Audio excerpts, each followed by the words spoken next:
शोरूमच्या मालकाला चाकूचा धाक दाखवत त्याचं अपहरण करण्यात आल्याची घटना अमरावतीच्या बडनेरामध्ये घडलेली आहे। बडनेरा शहरातल्या चांदणी चौकात पोलिसांनी ही कार अडवली आहे। शोरूममधल्या वाहनातूनच मालकाचं अपहरण करण्यात आलेलं होतं। 2 आरोपींना पोलिसांनी ताब्यात घेतलंय। दोघांपैकी एक आरोपी त्याच शोरूममध्ये नोकरीला होता।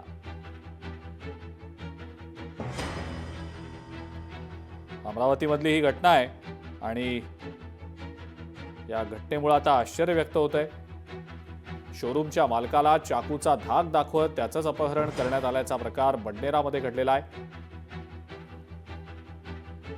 शोरूम मधल्या वाहनामधूनच या शोरूमच्या मालकाचं अपहरण करण्यात आलेलं होतं। या प्रकरणी 2 आरोपींना आता पोलिसांनी ताब्यात घेतलेलं आहे। 2 आरोपींपैकी एक आरोपी हा शोरूम मध्येच काम करणारी व्यक्ती होता अशी माहिती समोर येते आहे।